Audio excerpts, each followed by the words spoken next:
মামুন লায়লার নাটক শেষ। রাসেল ভাইপারের বাংলাদেশ। রাসেল ভাইপারের জন্য ফেসবুকে ঢোকাই যাচ্ছে না। আসসালামু আলাইকুম এভরিওয়ান, কেমন আছেন সবাই?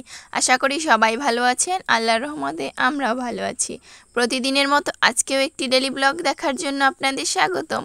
কে কোথা থেকে আমার ব্লগটি দেখছেন অবশ্যই কিন্তু কমেন্ট করে জানাবেন। বাংলাদেশে কিছুদিন পর পরে যে একটা ট্রেন্ড ওঠে, মানে এই সব দিয়ে ভিডিও বানিয়ে অনেকে অনেক ভাইরাল, কিন্তু আমরা কেন হই না বুঝি না। ছোট ছোট যারা কন্টেন্ট ক্রিয়েটর তারা তো ভাইরাল হচ্ছি না। বাপু কেন আমাদের কি একটু ভাইরাল করা যায় না? ফেসবুক মামা আমাদের কি একটু চোখে দেখেন না? আপনি সাপ রাসেল ভাইপার তাকেও ভাইরাল করে ফেলেছেন, কিন্তু আমাদেরকে একটু ভাইরাল করতে পারেন না। এই দেখুন, এই কিছুদিন আগে মামুন লায়লার কত কাহিনী, এরপরে নাজিম মিম তানিশা, নাজিমের নাকি পেজটাও খাইয়ে দিয়েছে কে। আলহামদুলিল্লাহ, আমি খুব খুশি হয়েছি যেন ওই পেজ আর না পায়। এত পরিমাণ খুশি হয়েছি যা বলার মতো না।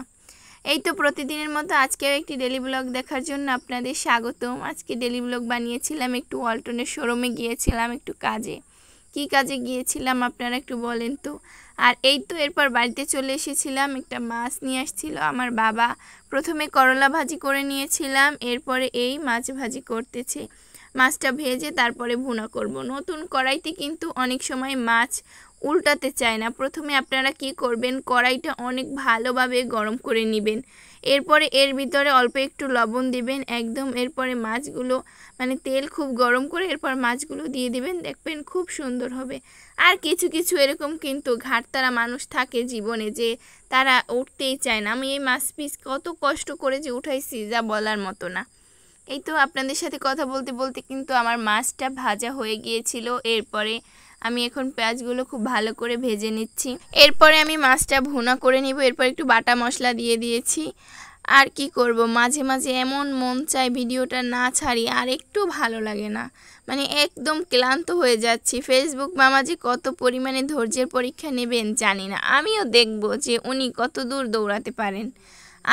আমিও তার পিছন পিছন দৌড়াবো, দেখবো সে যদি চলে ডালে ডালে, আমি চলবো পাতায় পাতায়। এই তো এরপরে সব মশলা দিয়ে খুব সুন্দর করে মশলাগুলো কষিয়ে নিচ্ছি। আর আমার ভিডিওগুলো যদি আপনাদের কাছে একটু হলেও ভালো লাগে, দয়া করে একটি লাইক এবং একটি শেয়ার এবং একটি সুন্দর কমেন্ট করে জানাবেন কেমন লেগেছে। আর ভালো লাগলে একটি শেয়ার করে দিবেন এবং আমার পেজের সাথেই থাকবেন। এই তো মাছ ভুনা করা আমার হয়ে গিয়েছে প্রায়। এখন এই তো কষিয়ে অল্প একটু পানি দিয়ে দিয়েছি।